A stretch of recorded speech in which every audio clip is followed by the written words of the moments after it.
بسم الله الرحمن الرحيم. أعوذ بالله من الشيطان الرجيم. بسم الله الرحمن الرحيم.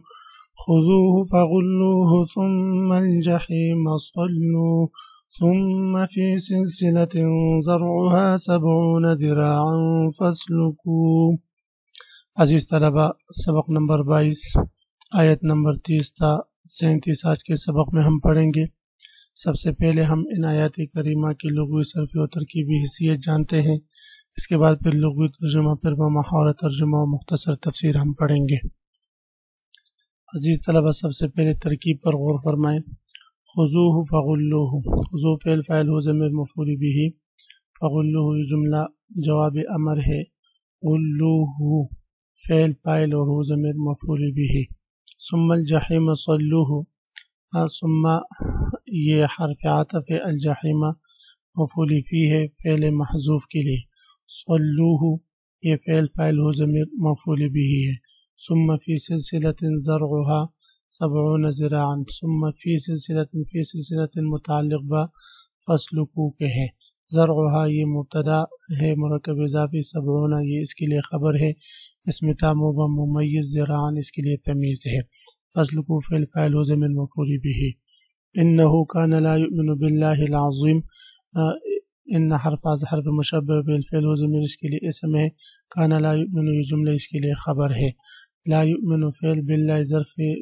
لغو متعلق، ولا یؤمن کے لفظ اللہ موصوف لازم اس کے لیے صفت ہے، ولا یحض فعل و فاعل علی طعام المسکین متعلق بلا یحض کے ہیں، فلیس له اليوم لیس فعل افعال ناقص له ظرف مستقر اس کے لیے خبر مقدم ہے، اليوم مفعول فی متعلق و متعلق ظرف کے ہیں، ہاں برائے تنبیہ ہونا مفعول فی متعلق و متعلق ظرف کے ہیں، حمیم یہ لیس کے لیے اسم ہے، وہ حرف عطف ہے، لا نافیہ طعام معطوف حمیم معطوف علیہ، پھر طعام موصوف، من غسلین الا حرف حصر، من غسلین ظرف مستقر اس کے لیے صفت واقع ہے، لا یأکلہ الا الخاطئون یہ جملہ صفت ثانی ہے طعام کے لیے، الا حرف حصر ہے، خاطئون یہ یأکلو کے لیے فاعل واقع ہے۔ لغوی ترجمہ اور ساتھ ساتھ لغوی صرف تحقیق۔ خذوہ پکڑو اس کو، خذو یہ خذ خذا خذو جمع مذکر مخاطب فعل امر کا صیغہ ہے، اخذ یأخذ سے اس کا معنی آتا ہے پکڑنا، خذوہ کا معنی ہم کریں گے پکڑو اس کو، فغلوہ پھر توق پہناؤ اس کو، فغلوہ اس کو پکڑو اور اس کی گردن میں توق ڈالو، یہ غلن کے معنی میں ہے جس کا معنی آتا ہے کسی چیز کو اوپر اوڑھنا، اور غلل اسی طرح اس پانی کو بھی کہا جاتا ہے جو درمیان سے بہہ رہا ہو، تو غلن خاص کر اس چیز کو کہا جاتے ہیں جس سے کسی کے اعضاء کو جگڑ کر اس کے وسط میں باندھ دیا جاتا ہے، اس کی جمع اغلال آتی ہے، تو فغلو کا معنی کریں گے اس کو توق ڈالو، توق پہناؤ، ثم الجحیم پھر جہنم میں صلوہ اس کو ڈال دو، جہنم میں اس کو پھینک دو، صلو یہ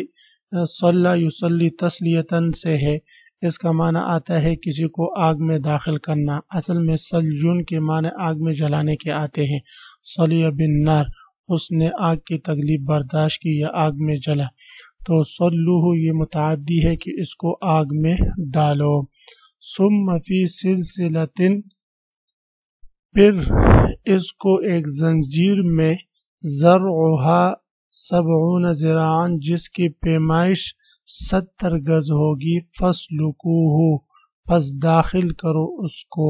ثم فی سلسلۃ پھر اس کو ایک زنجیر میں، سلسلہ کہتے ہیں زنجیر کو، پھر اس کو ایک زنجیر میں، اس زنجیر کی مقدار کتنی ہوگی؟ جس کی مقدار جو ہے وہ 70 گز ہوگی، 70 گز اس کی مقدار ہوگی، اس زنجیر میں اس کو جگڑ کر جو ہے باندھ کر کے، فاسلکوہ اس کو جہنم میں داخل کر دو، اور اس کو جہنم میں جو ہے اسی طرح جگڑ کر اور باندھ کر جو ہے اس میں داخل کرو، فاسلکوہ سلک یسلکو کا معنی آتا ہے اس کو داخل کرنا، اور اسی طرح سلکا کا اصل معنی وہ یہ بھی آتا ہے کہ راستے پر چلنا، سلکت طریق کہ یہ راستے پر چلا، جیسے کہ قرآن میں لتسلکوا منہا سبلا فجاجا، تاکہ تم زمین کے بڑے بڑے کشادہ راستوں پر چلو۔ یہ لازمی اور متعدی دونوں طرح استعمال ہوتا ہے۔ تو فسلکوہ اس کو اس میں داخل کر دو، انہو کان لا یؤمن باللہ العظیم، بے شک تھا وہ کہ نہیں ایمان رکھتا تھا اللہ پر العظیم جو بہت بڑا ہے۔ ولا یحض علی طعام المسکین، ولا یحض اور نہیں ترغیب دیتا تھا، حض یحض کا معنی آتا ہے ابارنا، ورغلانا، برانگیختہ کرنا، اور وہ نہیں ترغیب دیتا تھا علی طعام المسکین، یہاں طعام بمعنی اطعام کے ہے، یہ ایسا ہی ہے جیسے کہ عطا کا لفظ اعطا کے معنی میں بولا جاتا ہے، اور یہ نہیں برانگیختہ کرتا تھا، ترغیب نہیں دیتا تھا علی طعام المسکین اے علی اطعام المسکین، مسکین کے کھلانے پر، کھانے کھلانے پر یہ جو ہے کسی کو ابارتا نہیں تھا۔ فلیس لہ اليوم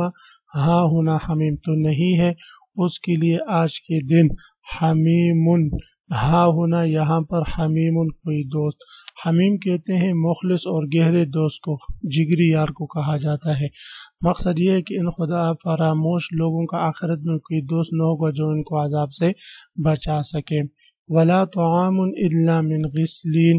اور نہ کوئی کھانا ہوگا ان کے لیے الا من غسلین مگر زخموں کے دون کا، غسلین اور غین کے کثرت کے ساتھ وہ پانی جس میں جہنمیوں کے پیپ وغیرہ دھوئی جائے گی، اور بعض رات کہتے ہیں کہ غسلین انتہائی گرم اور ابلتے ہوئے پانی کو کہا جاتا ہے،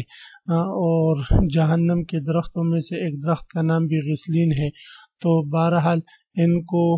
کھانا نہیں ملے گا سوائے غسلین کے، تو غسلین اگر یا تو جہنمیوں کی پیپ یا گرم ابلتا ہوا پانی، یا وہ پانی جس میں جہنمیوں کے سڑے ہوئے اعضاء کو دھوئے جائیں گے، اور یا یہ خاص قسم کا پودا ہے۔ لا یأکلہ الا الخاطئون، نہیں کھائیں گے اس کو مگر خطا کار، الا الخاطئون مگر خطا کار،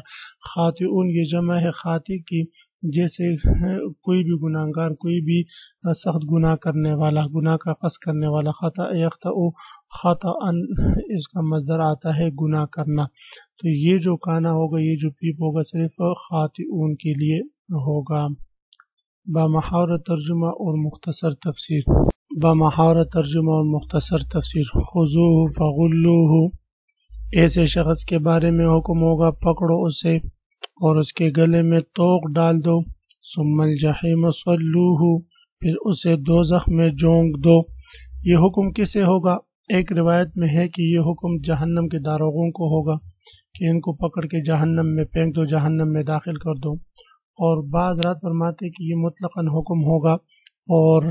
جب یہ حکم ہوگا اللہ رب العزت کی طرف سے تو ہر در اور دیوار، ہر چیز مطیع و فرمانبردار بن جائے گی ان کو پکڑنے کے لیے۔ ثم فی سلسلۃ ذرعها 70 ذراعا فاسلکوہ، پھر اسے ایسے زنجیروں میں پرو دو جس کی پیمائش 70 ہاتھ کے برابر ہوگی، یعنی ایسے زنجیروں میں اس کو پرو دو، اس کو باندھ لو جس کی پیمائش 70 ہاتھ ہوگی۔ انہ کان لا یؤمن باللہ العظیم، یہ نہ تو خدائے بزرگ و برتر پر ایمان لاتا تھا، ولا یحض علی طعام المسکین، اور نہ غریب کو کھانا کھلانے کی ترغیب دیتا تھا۔ الیس لہ اليوم ہاہنا حمیم، لہذا آج یہاں نہ اس کا کوئی یار و مددگار ہے، ولا طعام الا من غسلین، اور نہ اس کو کوئی کھانے کی چیز میسر ہے سوائے غسلین کے، یعنی یہاں پر نہ ان کے لیے کوئی یار و مددگار ہوگا، اور نہ سوائے غسلین کے اس کو کچھ کھانے کو ملے گا۔ غسلین اصل میں تو اس پانی کو کہتے جو زخموں کو دھوتے وقت زخموں سے گرتا ہے۔ بعض مفسرین فرماتے ہیں کہ یہ جہنمیوں کی کوئی غذا ہوگی جو اس زخموں کے پانی کی مشابہ ہوگی۔ ولا طعام الا من غسلین، اور نہ ان کے لیے کوئی کھانا ہوگا سوائے غسلین کے، لا یاکلہ الا الخاطئون، جسے گناہگاروں کے سوا کوئی نہیں کھائے گا۔ بس اللہ رب العزت ہمیں جہنم کی ان سختیوں سے محفوظ فرمائے۔ بس عزیز طلباء، اسی کے ساتھ آج کے سبق کا اختتام ہوا۔ آپ حضرات اس کو خوب غور سے سنیں سمجھے۔ اللہ ہم سب کا حامی و ناصر ہو، آمین۔ آخر دعوانا ان الحمد للہ رب العالمین۔